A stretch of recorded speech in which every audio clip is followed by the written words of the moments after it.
Welcome to A Photographer's Life, the channel that takes you behind the curtain into the world of professional architectural photography. Join us now for an episode with one of America's premier architectural photographers. Today's broadcast is part one of a recent interview with veteran American architectural photographer, Barry Schwartz. Today's interview was conducted by AIAP Director Alan Blakely. We hope you enjoy the show. If you do, please let us know by liking this episode and subscribing to this channel. Now, on with the show. All right, we'd like to welcome you to this podcast for AIAP, A Photographer's Life. And today we're talking with Barry Schwartz from California. Barry, welcome. It's a pleasure to have you. Pleasure to be here. Barry's a successful architectural photographer and does some teaching. And I think we've got a lot to learn here today from Barry. And so with that, Barry, let's kind of jump into it. And I'm curious to know just how you got your start and how you became the architectural photographer that you are today. Oh, thank you for asking. I have some slides, so I'm just going to do a screen share. So this is my current life, such as it is. The main thing I do is photography. By far the main thing I photograph is architecture. I do all of this plus landscape architecture, which is a lot of what I've done this year. And I purposefully made a move to do that for a variety of reasons, and we can talk about that later. Sure. I also do these workshops. I've taught a college class, and I've done a little bit of writing. These are in the order of how much time I spend doing things. Okay. So my first real camera, as so many people's first real camera, was a Yashica mat. Wow. I loved photography from my teenage years, but I never believed I could make a living. So I had a long career in construction and design, was a general contractor, did a lot of design. You'll see there laborer, plumber, drywall, carpenter. That's a standard route for a lot of people. And then I got carpal tunnel from holding a screw gun for 10 years. Yeah. Not uncommon. So I had to find something else to do. And along the line, along the way, I'd taken pictures of my work. So I had a small portfolio, which I used to get more jobs. I was primarily building kitchens, installing pre-made cabinets, mostly high-end stuff, like $100,000 worth of kitchen cabinets. Okay. Wow.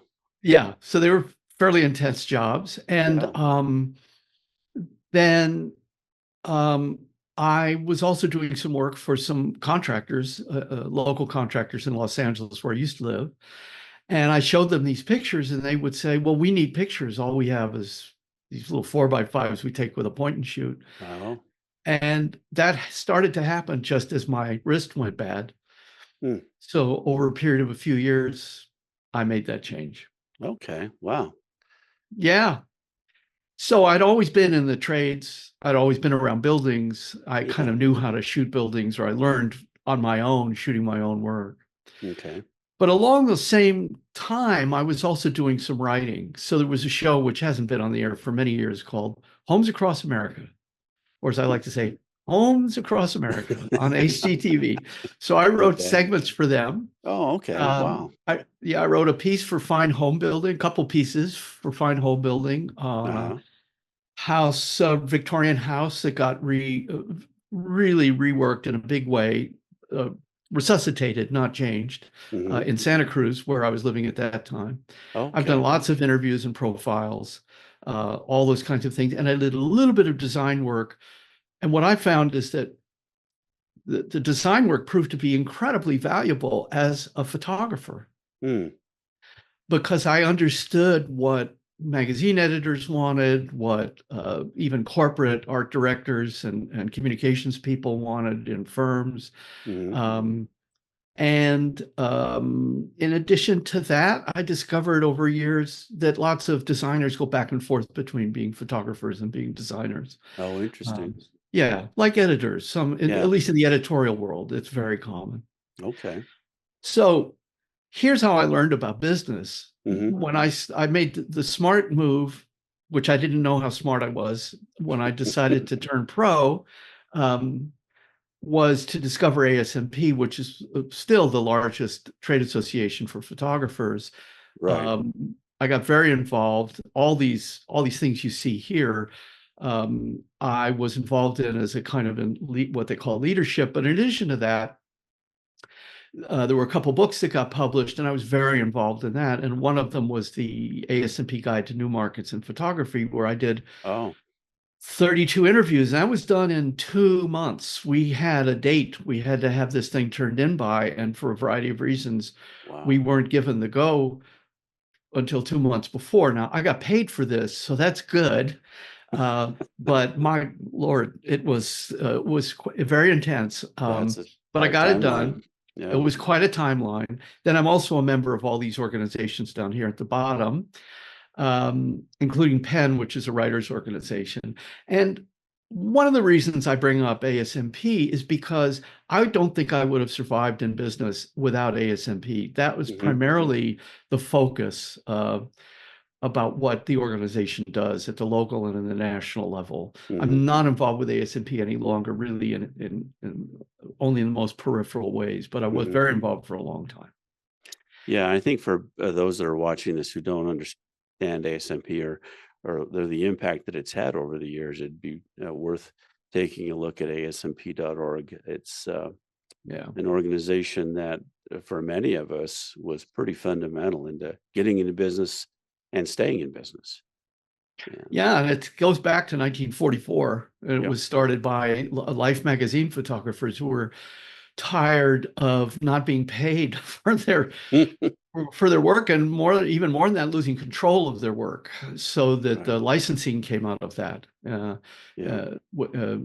for photographers, which hadn't really been a thing before. And so yeah, the fundamentals were all there, kind of in place after the 40s. Yeah. Originally, So the American Society of Magazine Photographers, that's right. and That's then right. and then morphed into American Society of Media Photographers. Yeah, I think APA went through a similar thing where they had to change their name. It's Yeah. sometimes you think, well, why don't you just change, because it doesn't make much sense anymore, but it's too late. It doesn't really matter. No, Nobody ever says American Society of Media Photographers. not ever. They say ASMP, and nobody says for APA. I think it's American Photographic Association. Forgive me, APA members, for not remembering what it stands for. Yeah. Okay, so then should we have a look at some photos? Let's do that. Yeah. Let's All move right, on. so I just wanted to mention that the ASMP resources are available online. Um, we don't have any affiliation with ASMP, but I don't have any problem promoting the resources that are available for photographers there because they're so valuable. yeah, some of them, in all these ASMP, APA, and NPPA, they do have certain things that are available for free. Right. NPPA has a cost of living, cost of doing business calculator, which is very basic, but it's free for anybody to use. Mhm. But for members, they all have way more You do. available, Yeah. Yeah. and certain amount of duplication. So this obviously is not architecture, but you will notice that I took this photo when I was 22 years old. Okay. And you can see by the spots, I haven't cleaned anything up. These were friends of mine. Uh-huh. But I think I already had an inkling that it was important to have lines be parallel. It's not entirely parallel, but it's not an architectural photograph, so that's okay. Uh-huh. So around that same time, a few years later, I took this photo. This was a kind of theater dance troupe. Mm. And so I did some promotional photography for us. And this is just wild on the street, or what's called wild, where you just show up and do it without a permit or anything else. And so they were setting up, and then this woman walked into the frame, and God bless her, she was smiling. That's great. Yeah, so I'm very proud of this photo. Also, I just love the lighting. There's no lighting here, they're just, both of these photos are in the shade. Very nice. And this was a friend of mine who asked me to take some headshots, and I did a roll of him. Mhm. And this has turned out to be, I've licensed this photo many times since then. This is a guy named Gregory Bateson, who was my one real mentor in life. He Hmm. was old then. He was born in 1904. So he died in 1980 at 76. So, but I Okay. met him as a very young man, and Hmm. the definition of callow youth. Hmm. And so this is one of the first architectural photos I ever took. Oh, nice. Yeah, this was for that one of those contractors that I did work for that started to hire me to shoot some of their jobs. This was also licensed to an Italian cabinet company within a few years, even though this is a house in Beverly Hills. Oh, okay. Yeah. So yeah, that was an early lesson for me that you just don't know who's going to want to relicense your That's photos so for true. Yeah. yeah, secondary licensing. I mean, it certainly has an Italian quality, including those Cypress or whatever they're called. They're Italian. Yes. Right. Yeah. Yeah. Yeah. So it was a nice house. It was a very nice house. It's Stephen Ehrlich, Beautiful. who's now Okay. EYRB. This was behind me. That last photo, this was behind me. So they Hmm. had this beautiful little landscapey thing, and the light was good and the shadows were good. So Nice they didn't detail. ask me to take this, but this has never left my website. Hmm. This is a fairly recent job. This is actually for a landscape architect. Oh, okay. This is a building in South San Francisco. When you hit the sunset Wow. and the lighting is good and there's nothing behind it and everything's glass, you get this. Yeah, Pretty that's nice. beautiful. Yeah. And that's such a short window of time. It's such a short window of time. Yeah. This was also in Beverly That's Hills. very nice. Yeah, this was so one of the things that I kind of knew this was a company. This is Marmol Redziner, design build company, and Hmm. they I think they did do a design build on this. They do a lot of just architecture. I was hired to get them into Architectural Digest, and this project did go into Architectural Digest, but they, as they often do, hired their own photographer. Yeah, I that's happens frequently. It happens frequently, and you can't take it personally, but my job is always to be part of the marketing team, and it was Hmm. to get them into Architectural Digest. So that was a successful project. Sure. Yeah. And you know, if I use this and they use it on their website, well, no problem. It's a beautiful balance. Yeah. Yeah, it was just again, you need that right moment there. You get maybe, particularly in LA where it's the desert, Hmm. it's dark very quickly.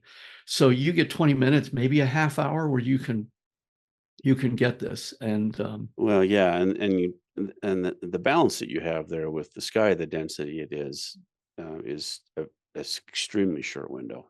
Just a yeah, few minutes. really short. Yeah. It does help to know how to layer photographs Right. and Yeah. do blending and some post. Hmm. So I do my own post. Hmm. And anyway, so completely different job. This is also for that Okay. contractor that hired me for my first job. He did a Oh, variety of different kinds of work, and it's a nice house in Santa Monica. beautiful. This was another Ehrlich project, Hmm. and I actually had packed up and was leaving.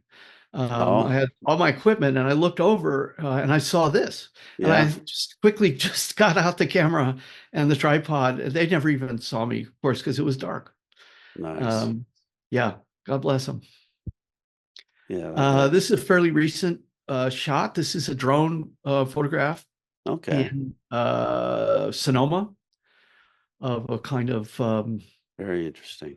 yeah, and it's really nice that it was square. It looked Yeah. quite great. There are big vineyards on the bottom end of the picture, but that's it was yeah nice. That was a nice project to do, and I think a lot of us now are flying drones. I've got a Yeah. license. I got a certificate of Part 107, so because you need that. For those that are not aware, you need that Yeah. if you're going to shoot for money to be legal. You need that, and the training is all about safety. So it turns out to be Yes. extremely valuable in that way. Absolutely. Yeah, that is so essential. And this is interesting because this this 90-degree, tilt down shot is one that I get requested more and more. Yeah. And I think it's important because it for an architect or landscape architect or design architect, this shows the project in a way that looks a little bit two-dimensional and in some ways looks like they're drawing, and that is a huge deal to them. Yeah. And it has that 3D effect. Hmm. And I think I came into this, I never did shoot from a helicopter, but Okay. to get a shot like this from a helicopter, you'd have to be hanging out the Not door. fun. I still have a harness, but I wouldn't want to do it again. Oh my God. Yeah, this is a beautiful thing. Yeah. And they just get better and better. Even the kind of consumer level drones, even though they're a little light and kind of blow around in the wind, it's just amazing what you can do. Yeah, it is. Well, that's a beautiful This completely different photo. This is a pro bono project I did for San Francisco Heritage. This is part of their headquarters of the Haas Lilienthal House. The Haas family is Levi Strauss, and they had just spent $4 million bringing this place back to life, and so I spent a few days shooting it, and yeah, I've always just loved this shot. That's really nice. Thank you. This was not a photograph anybody asked me to take. I was waiting for some light to change in somebody's house, and this is what they had. So why not? You take it where you can get it. Absolutely. This is also a shot that nobody asked me to take. I was waiting for the light, and here this happened. This is in Beverly Hills, overlooking. I think that's the Miracle Mile down there. Yeah. Sorry, Century City. This is a movie producer's home. Okay. I guess that should be no surprise. No. So I shot a lot of kitchens. I built a lot of kitchens. This is I did not build this kitchen, but this is the kind of thing I used to build or install. This is another project in Sonoma, landscape. It was a big landscape. It had all these fantastic olive trees, and I said, wow, you had to build around these, and they said, well, no, we planted these. This was a 2 or 3 acre site. This was a second, third, fourth home. Whoever these people are, I never met them. They had enough money to just do that. Yeah. That's really pretty. The light's beautiful on that. Such a nice balance again. Thank you. That's the one thing, shooting landscape towards dusk is such a tight window again. Yeah. It's really, you kind of gauge when you're on site which side of the building you're going to be on at what time, and I typically shoot to an iPad or sometimes a computer, but when I'm doing this work, it sometimes takes too long. Yeah, So just time. You just get it. Just read the screen, hope you know what you're doing, get it in focus, and go for it. I do want to say one thing about the landscape, which is harder to do in many ways because there's no lines to key off of, or fewer lines. One of my personal heroes is a photographer named Sam Abel, who's a National Geographic photographer. He is not a architectural photographer in any way. And I've been to a couple of his workshops, and he loves to talk about micro composition. Okay. And for many years, I would literally hear his voice in my head when I was trying to put something like this together. Micro composition. Now, mind you, you can fix some things by cropping and so forth and so on, but you want to try and get as much in camera as you can. And that's helped me think about how to make something like this work. Yeah, well, it's the leading line with that path is beautiful on there. Yeah. This is really nice. Thank you. Well, this is similar in a way because it's all about the light and the streaking light across this really kind of cold, and it's not quite brutalist, but it's very modern and clean. Is how do you get this to not be a cold photo? How do you put some life into it? And part that's the color, and part is that streak of light coming across it, that diagonal. Yeah, that would not be as successful had that been shot midday in full shadow, that Yeah. Well, I did that. was That's it. one reason this photo Oh, existed, because I did it and I thought, oh no. yeah. And then, yeah, you just just do it.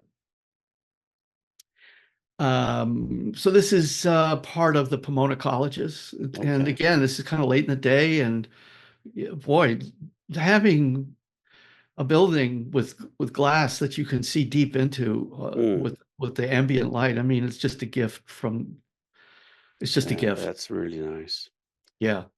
And that And pool, that's a very shallow pool. I mean, it's an inch or two deep of water. So okay. very calm. Yeah. Such a nice balance on that Thank you. And this is the project. outside of that building. Okay.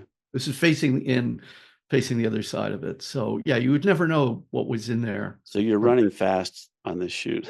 I was moving along. I was just moving along. This is a completely different project. This is a 2-acre VA garden at the VA hospital or the VA in West Los Angeles. And I had a Oh. client who was a landscape contractor.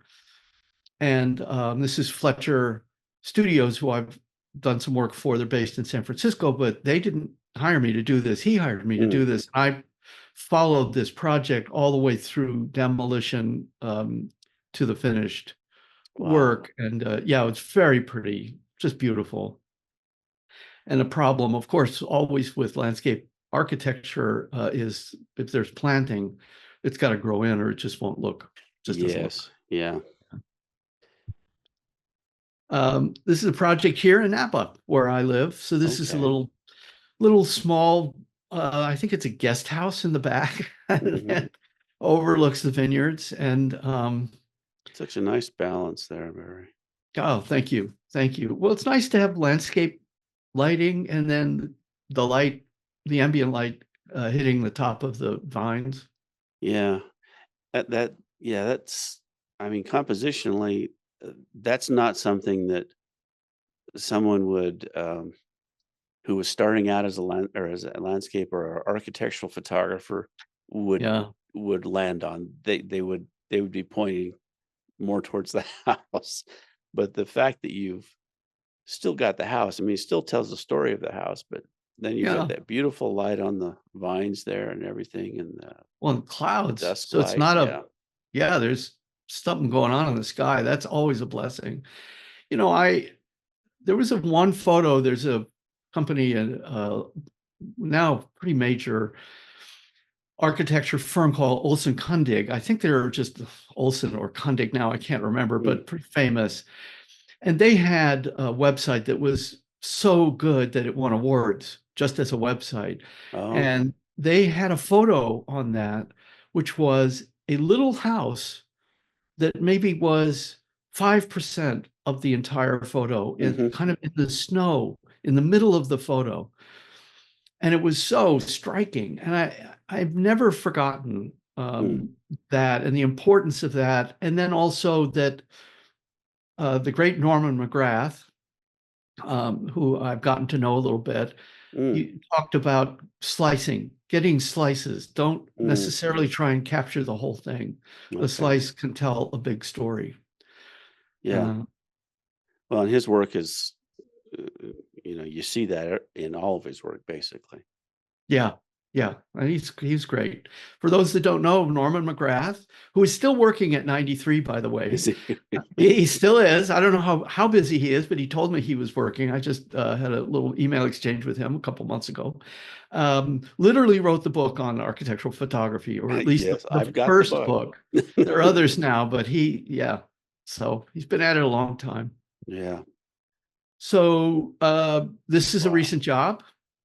Nice. Yeah, this was quite this is pretty bold and brave architecture. This is the architect designed this. This is a very normal looking house from the outside. You would never know. Mm. They did a big gut and did this, and these clients were very brave to let him That's really do beautiful. his One thing. thing too, I wanted that people may not be seeing the fact that you you're using a 1-point perspective in a lot of these Yeah. shots, and that's something that's so difficult to pull off, because if it's off a little bit, it's really off. It's really off. Yeah. Yeah. And There's yours are perfect, and it gives such a beautiful look at a room, rather than shooting everything, standing in a corner to shoot every room kind of thing. Uh, yeah, it's this is just tricky a that beautiful composition, and the way that, if you had not stuck that stool in there, or not had the breadboard on there, it would have been a different photograph and not as successful. So well, thank you for just noticing those little because items there that I make did such a that. difference. Yeah. Well, it's practice. You just practice. And also I think looking at a lot of photos. I mean, I just it's crazy not to look at your peers or colleagues or betters' work, or paintings. Absolutely. Yeah, the more visually you can consume, the better off you'll be, because it will always inform what you do down the Yeah, road. yeah. And it's nice to have a little help. I had an assistant on this, and Mhm. yeah, yeah. You just practice, and don't settle. Just don't settle. Yeah, And this was very all nice. also, by the way, done with no lighting. This whole house, I was gonna there say, was this doesn't look like you've lit this, and no, but there's so I much light. There's a you don't skylight. need it. No. Yeah. And you blend. I do a lot of this work ends up getting done in Lightroom, just Mhm. blending raw photos, DNGs. Yeah, And I I think a tweak lot of in us are doing Photoshop. that, and I think that's kind of a norm for high-end architectural, and, Yeah. I should make the point that it's not the same as HDR real estate photography. It's a different Oh, process. it's a whole other, yeah, it's much more nuanced than Yeah. that. Although, as we were talking about real estate photography, the real estate photography is not, and this is not a slam, it's not about quality, it's about quantity. Mhm. And there's a certain level of quality that is acceptable, and it's about speed. And Right. people can complain all they want, but they're real estate people are never going to pay what an architect would pay or a No. contractor would pay. It's just not going to happen. So I know people that do make money doing real estate, but they're either doing super high end, Mhm. and they're doing one or two jobs a day, or they have a crew and they don't go out and shoot anymore, and they Yeah. hire usually young photographers. We were talking about this earlier, Alan and I, Mhm. who just go out and shoot raw and deliver the raw photos, and then they just get automated and processed. The Yeah. turnaround with real estate is also very quick. It's usually Oh, yeah. 24 hours. Yeah. Yeah. Absolutely. Well, this is a beautiful shot, and Well, I'm envious of that well, home. thank you. So this is somebody's bedroom. Oh, boy. There is a private room for the shower and the toilet, Mhm. but this is right to the behind me here is a bed. Okay. And this is 10 acres in Sonoma. Mhm. And this is development. So everybody has privacy, which is, you will notice there are no shades on these windows. Wow. Um, but it was very striking to see. So I just had to take it. It's beautiful. Floor is amazing. Oh, the floor was fabulous. Everything about this was great. This is a Mhm. really good architect, and these were friends of his. Oh, And the owner is a contractor and a winery owner. I see. Yeah. Oh, wow. Just That's another beautiful. project in Sonoma, a what they call modern farmhouse. Mhm. Um, we can discuss the meaning of that word. That irritates a lot of architects, and certainly irritates people who own actual farmhouses. But it doesn't matter. It was a beautiful site, and I was very happy to make a photo of it. Yeah, that's pretty. Yeah, And yeah, perfect timing on that. thank you. This is that overhead shot, that straight down photograph. This is the kitchen for that. Oh, okay. Yeah, just modest, And you've small. obviously pumped some light into here to balance that. I Um, didn't. is that right? Oh, wait a minute. No, I did. I'm sorry. I did. I I did. thought I saw just a little bit of evidence of light there, but Yeah, no, I forgot. Yeah, there is evidence of light. And yeah, when I like rooms like this where there's so much light pouring in, it's Hmm. so hard to get it balanced if you don't use light. And so I have what I call China balls. They're kind of Yes. a thing Yep. from, yeah. So it's basically What just a I big use. round light. I Hmm. run it up to the ceiling, Hmm. and it's just a big broad light. And if you use two of them, it spreads out so it doesn't look too lit. Yeah, Uh, that's a very natural way to light. yeah, That's what I use, and um, yeah. We can thank the beautiful. movie business for that. Yeah, exactly. Yeah. That's where I first saw those. Yeah, I think it's where a lot of people saw them, and they're not terribly expensive. And No. boy, I mean, in the movies, what they used to use were the Japanese lanterns. Uh-huh. And then they would catch on fire Exactly. because the But they lights were were so cheap. hot. So it got me, they finally started manufacturing them. Yeah. Anyway, moving on. This is another house in Los Angeles. There's a kitchen is right behind me. Just a really beautiful. This is marble red Zener also. They have a certain kind of look, but it works. And the care you've taken in composition on this, I'm just noticing just how careful your perspective is here, that the joint on the handrail lines up with the corner of the wall there. Oh well, I And don't know if I can take credit for that, and but thank you. the joint of the staircase Yeah, stretcher and everything. yeah. Yeah, Well, you have to think about all this those stuff. things. Yeah, you have to think about those little details, because if they're off, Yeah, the whole nothing comes together, and yeah. this comes together perfectly. And there are things you cannot fix in post. You just can't. No, And yeah, you just got to get it as much in camera as you can. that's a beautiful And shot. I also think too that at a certain point, when you've done this a long enough time, or Mhm. your unconscious kicks in and kind of Yeah, saves you from yourself. yeah. There's things you just don't have to think about anymore, I believe. Yeah. That you Uh, just you do it because you see things a certain way, and things come together. So yeah, yeah. And you get a sense of what is balanced and what isn't. And I think that also comes from looking at a lot of other people's work and yeah. painting, just what we were saying before. Here's a photo I took walking my dogs. Oh, This wow. was a kind of a walk area in Marina del Rey, kind of a high-end area, and they had I public see. parks. Jeez. There's houses on both sides of this, and I saw this and I just couldn't believe it. And I always have a camera with me when I was walking them, and Hmm. had a wide-angle lens, and just there's no tripod here. I just took it. That's a beautiful shot. Yeah. Yeah, it's really just lucky. Hmm. This is a house that I was hired to shoot the kitchen. It is on Blue Jay Way, and for those of people who are Beatles people, Hmm. there's a song about Blue Jay Way, and the house that the Beatles wrote that song about when they were on tour is next door to this house. Okay. This is might be a Schindler that has been remodeled several times. There's not much Hmm. Schindler left, but when I scouted the kitchen, I said to the owner, could I take some photos of the rest of the house? Sure. And I said, I'll give you some files, and I did. And Hmm. you know, Wow, that's again, amazing. Yeah, yeah, it's just and extraordinary I place. love your F-16 star points on those Oh cool yeah, you lights. can tell. Yeah, it's all that wide angle. And this is looking out from that house at night. Oh, This is the wow. view. That's downtown Los Angeles Yeah, there. that's Yeah, amazing.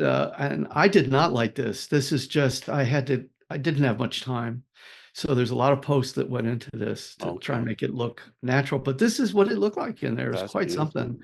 Yeah. Well, the guy had nice furniture, and And I that don't think I always moved. helps. Oh man. That's one of the advantages of shooting the homes that we do, and the buildings that we do, is it's Yes. always nice stuff. Yes. Yes. Yeah. That's it's much harder to make a mediocre building look good. You can certainly take a really beautiful building and make it look bad, but that's not a sign of your quality as a photographer. Excellent. So this, yeah, so this was, I was hired by the interior designer, and Mm, this was a nice house. This is a very, very famous Beverly Hills divorce lawyer. He's mm. handled many famous people's divorces, and she collected photographs. There were fantastic rock and roll photographs all over this house. God Oh, bless. interesting. Yeah, a lot of black and white. Hmm. Uh, And uh, that looks like a lot of time staging in that last shot. oh, this one I didn't do very much. Oh, really? No, I kind of made the pillows look good. This was the way it is. These people have houses like this, they tighten up. They have people to clean, they have people on staff. Yeah. I may have moved a little bit And of everything something here looks and there, but just yeah, perfect. yeah. You just, again, it's a gift. You just take it. Mhm. Yeah, I did move a few things around, but no, there wasn't much staging. Hmm. I did not have an assistant on this project. So when you Okay. don't have an assistant, time is of the essence. Yes. Yeah. This is actually that kitchen I just showed. This is outside the door of that kitchen. Oh, okay. And there's no staging here other than moving those things Mm. around. So, and I worried a little bit about how bland or boring it might be, but then I realized, no, this is just pure. That's a Just, pretty shot. Yeah. yeah, it's a pretty shot. Nice view for the Mm. guests. I'll say. Okay, so now we're into some other things. I do shoot other kinds of work, and I got hired to shoot a factory built house. Oh. And they wanted me to shoot the house being built in a factory. And then the photos were going to go into a magazine, and the magazine was going to get given away at a convention in Los Angeles. I And see. so one of the things I was hired to shoot, they on the shot list was this entryway, Hmm. and they were scrambling all day to get this done. And so I was just kind of setting up. I had an assistant on this project, and I had two cameras. I had a kind of camera that I used for doing documentary work, which was not on a tripod. And then I had another one on a tripod. Okay. And I was setting up the tripod for this. And then this happened in front of me. And I just kept whacking away, That's great. at it. And it was like another gift, Yeah. right? I couldn't have set this up better for these people No, to, this is great. yeah. So I just love this photo for that reason. So I got hired by an architecture firm, MG2, to shoot their offices, but also shoot the culture of the office and portraits, not even Mm. portraits. So this, I'm sure we've all done this. This is Yeah, kind of an editorial approach. it's an editorial approach, but it's completely set up. There's nothing natural, organic about this. Mm-hmm. I said, is this a table where you all sit around and work? And they said, yes. So the lead architect is the guy who you see the least. The attractive younger people are who they wanted to foreground. So I said, well, act like you're talking about this set of plans. And I just stood over them and shot. It was like an editorial photograph. I was off the tripod, and off we went. And because the lighting was so hideous, I turned it all into black and white. Because the Perfect skin choice. tones, It yeah, looks well, so right in black it's and the white. only way to save the photo. Yeah. This is also another photo I was not asked to take. I was shooting for landscape contractor and walked into this school, and this guy was doing this, and I just, it's a gift. That's And I amazing. do think that, architect, I'm sure you've done this too, Alan, because we're so attuned to lines and parallel lines. It doesn't have to be like a proper architectural Right. Right. photograph to be effective. Yeah, it's such a graphic image that Yeah. you'd certainly be attracted to shoot something like that. Yeah. That's wonderful. And it's part of the design training as a designer too, that you get to see this. And Yeah. That's wonderful. this is similar. I was hired to photograph. This was a gigantic 10-acre site in West Los Angeles, where, Oh, for those who know, real estate is not cheap. This is an animation studio, oh, a gaming studio. I've forgotten the name of it. Forgive me, but for those who are not aware, the gaming industry is a bigger industry than the movie business. And they had wow. bought this site and were building some new buildings, but also resuscitating some old buildings. And I see. I was just hired to wander around and take photographs. Hmm. So again, this is not on a tripod. I did some Hmm. tripod work, but it's a gift, Very and it's nice. lines again, all those Yeah, lines. yeah, that's great. So Oh, this that's has nothing fun. to do with any of those things. So when the Really shuttle, fun. this is when I lived in Los Angeles, the shuttle, which was on its way to downtown LA for its final resting place. Right. This Randy's Donuts was 4 blocks from my house, and this Oh, thing was going down the street, and there's 7,000 people out there, and I just went out with a tripod and a ladder, and I'm up about 7 feet, and here's this shot. that's It's just so perfect. outrageous. Within, I would say, a half an hour of the shot, this thing got towed over the 405 freeway by a Toyota truck to be used in a Super Bowl ad. Oh, no, that's wonderful. Uh, so this is a travel photo. I was in Florence on a kind of honeymoon slash Oh, long delayed vacation, and we're in the PT Palace. And here's this beautiful Italian light with Italian paintings using mm, the same kind of light. It was just a gift. This was shot with a little Fuji walk around yeah. X2, you know. Anyway, Great camera. this is in London in a Oh, train station. This is the train station. hmm. Once an architectural photographer, always an architectural photographer. Exactly. Yeah, you end up shooting things that people are wondering, why is he shooting Yeah, that? there you are. You do that. It's just great. And you're often trying to get people in the shot. Well, it wasn't hard. You just had to wait for you know, again, this is something that not just Sam Abell talks about, but anybody talks about who's done street photography or Hmm. documentary photography. You find your composition and you wait. Wait You for that wait for balance. something Yeah. to happen inside. This is a nice little town, and we spent a week in this little Oh, hilltop gee. town in Italy. Not bad for a view. Swallows. Yeah. Yeah. Beautiful. This series of photographs got me into the New York Times. Okay. The During the pandemic, they stopped assigning photographers because Right. nobody was traveling, Yeah. and they put out a call for people that had essays and who could write. And I had spent a week in this little town Mm, with my wife and just shot the hell out of it because I really don't do travel photography, but I thought, well, why not? sure.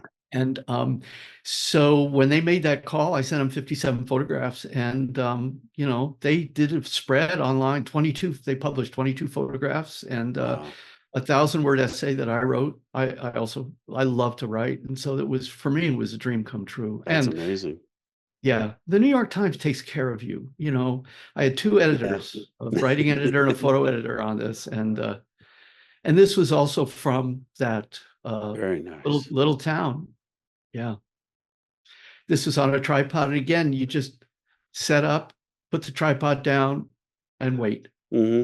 And this guy just walked right into the middle of the frame. And for this is sometimes tricky to get. Good architects understand this, that having people in the frame has to look natural, and Yeah. even the tiniest person will bring it to life. So you don't need to have them right in the middle of the frame large to bring a Yeah. Yeah. And composition. that's something that I I think that's a hard balance for photographers to convey to architects who have the idea that they want people in the photograph, but there's a right way to do it, and then there's an obnoxious way to do it. Yeah, and This it's is the become a right way. thing now. Yeah. I mean, it was always kind of a thing. I think Julia Schulman Well, really was sure. first person to do that. Mhm. But now it's kind of de rigueur. It's just expected to have Yeah. it to happen. But there's Mhm. an artful way to do it, and then there's a kind of blunt way to do it, and Mhm. just try for the best. Yeah. So this is not an architectural photo. Later on, when I come back on camera, I will show you how this got used. I got hired to shoot a dog on. Okay, here's the deal.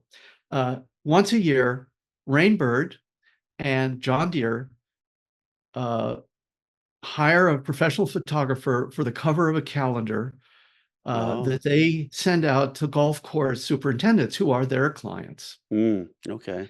And I now know, because I don't golf, that superintendents often have dogs, and the Oh. dogs are used to chase the birds Oh. away from places that they're not supposed to be, because you can't really keep birds away, from a golf course. Mm. And so they pick a golf course and a superintendent that has a reasonably attractive dog. They're often labs to do this cover. So I get this gig, and it's it was a good paying job, but I had to show up with my assistant. They shut down half of the golf course. I had no idea where we were going to shoot. I didn't scout. We weren't able to scout. We Oh. show up at dark 30. I mean, it was pitch black when we got there at 4:30 a.m. Oh, gee. And I talked to the superintendent. We worked out a spot. I said, "Here's what I need." He already kind of knew. Mm. Um, and so I had four lights on this. I can see One on catch the lights, yeah. yeah, well, and I had and that tractor back there, not a tractor, excuse me, that's a big mower. Yeah, It all had to be in the frame. That was the gig, and the right. dog had to be in the foreground. And I thought, okay, let's make this work. So I had his owner was right over my shoulder, so the dog was happy. He Oh, was a very nice dog looking at yeah. me. And then the golf course assistant to the superintendent had an iPad where he could control the watering system. Oh, So we got it right. And yeah. while we're shooting, of course, you can't see this, but behind me are this line of golfers impatiently waiting to be allowed onto the lakes because we'd shut down half the golf course. And again, like the sunset shot, we had about a half an hour for the good light. Yeah, And then that was it. and you So have to produce. I mean, that's you, if this people is, don't understand the pressure that there yeah, is to, you've got to hit a home run each time at bat. yeah, yeah. This is the difference. And this is when I teach, this is one of the things I tell my students is, yeah, if everybody says photography is dying. They've been saying this for over 100 years, but professional photography is dying and iPhones and on the rest. If you get professionals, being a professional means you get the shot no matter what, and you can repeat it. Exactly. Uh, Yeah. yeah. Ansel So Adams used to say that, the most important thing it was predictability and repeatability. yeah, Um, yeah, um, and if you can do those two things, then that makes you, the professional. yeah. So And this photo is on my portrait section. that's great. It's also my dog and cat section, which I have in my personal work. But anyway, Right.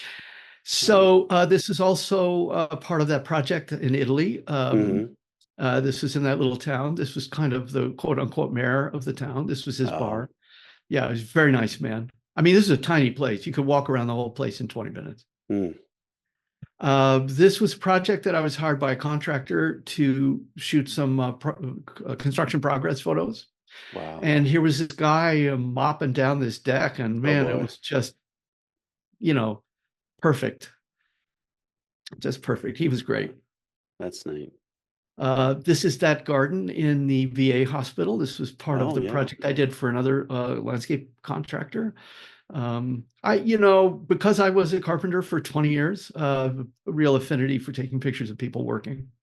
Yeah, I'm sure. Yeah, that's a huge help. Oh, there he is. So here we are. We're almost at the end of the slideshow. This is, in fact, Julius Schulman. This is about 4 years before he passed. He died. He was almost 100, I believe.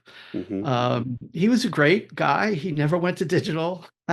You couldn't talk about digital with him. Steam would come out of his ears. But I was part of a tour that visited him in his house and office. And I got there early with another photographer, Mark Darley, who was an architectural photographer. And we were just hanging out with him. And then this group of people came and he just turned into a showman. Yeah. He was a very lively guy. Mhm. He was a very personable man. And yeah, so got lucky. Huge impact on the industry. Yeah. Huge impact on the industry. So I never assisted. A lot of people assisted hmm before they turned pro. I didn't have the brains or the wherewithal to do that. I just never did it. Part of me regrets it.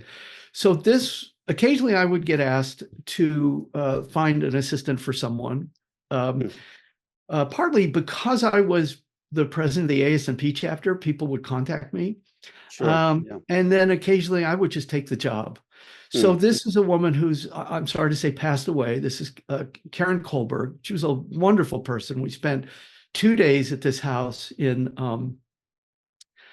Venice, and she's about to take a portrait. I'm going to show you that photo or the setup that she did in just a second here.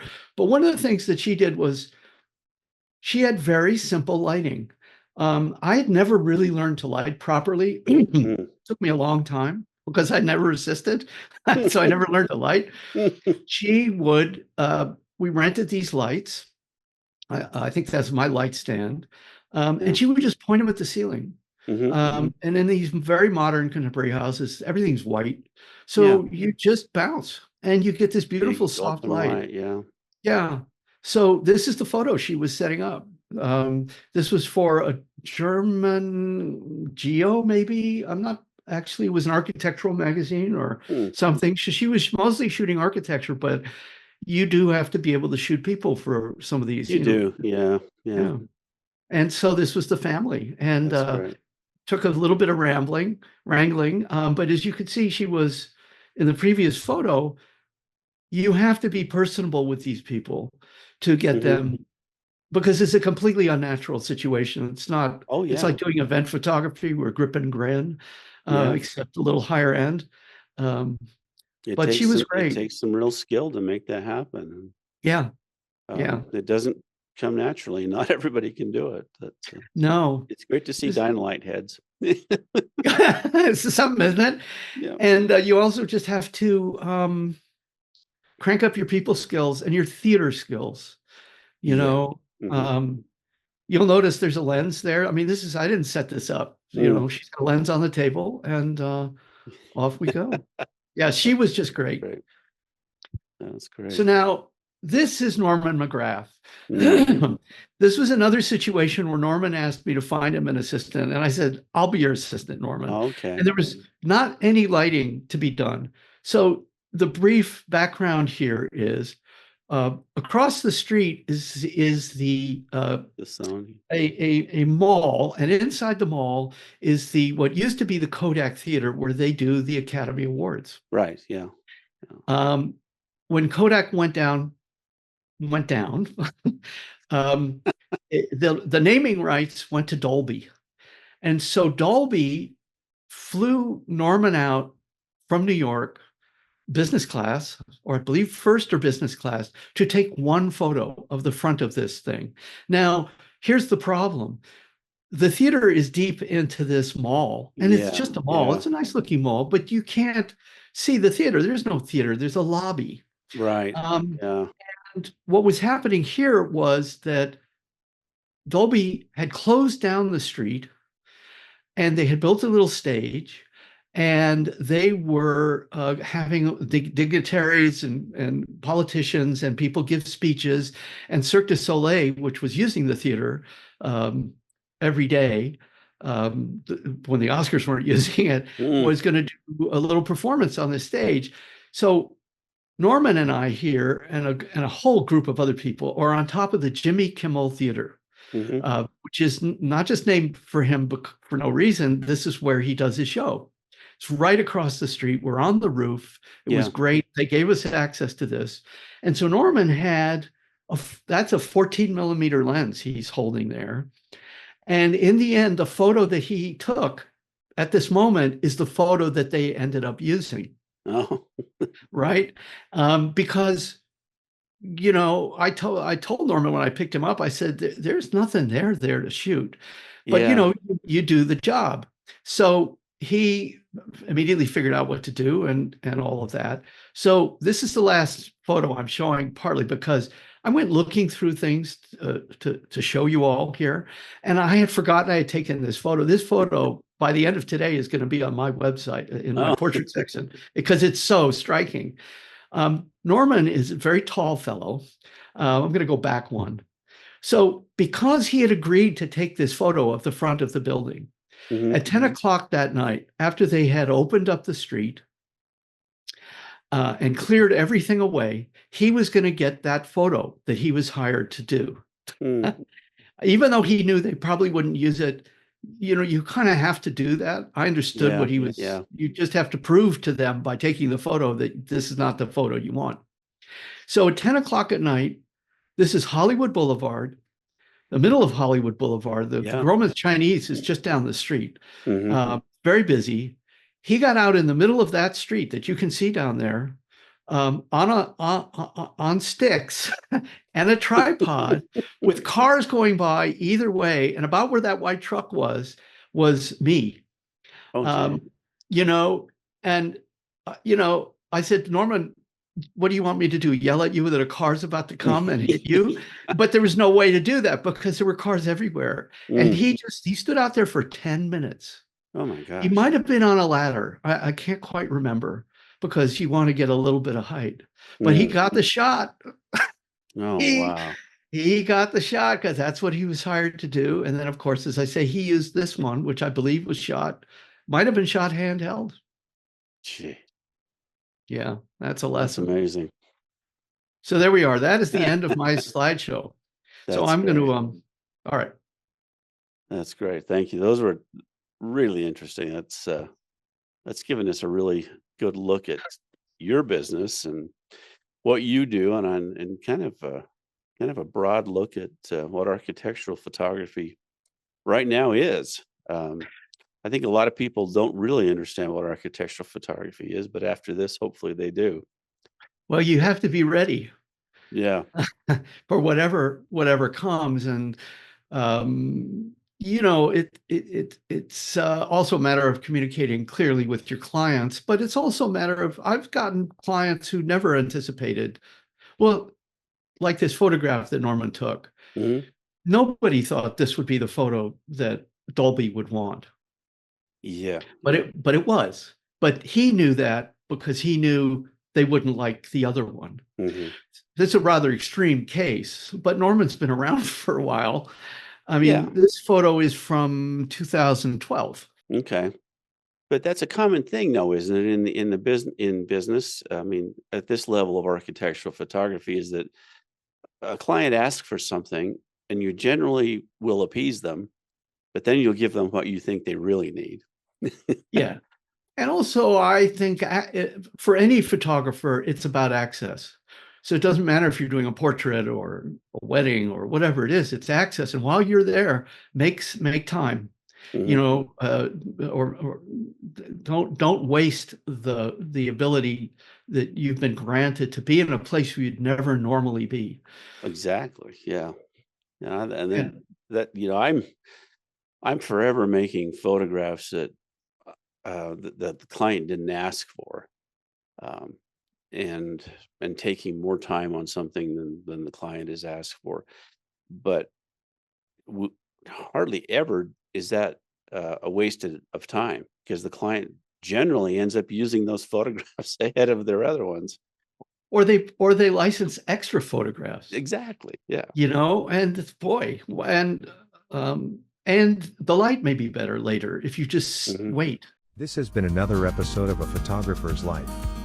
If you've enjoyed this program, please let us know by liking this episode and subscribing to this channel. A Photographer's Life is brought to you by the Association of Independent Architectural Photographers. This episode is copyrighted and may not be used in full or in part without the written permission of the AIAP. Please join us again soon for another inside look at the world of professional architectural photography.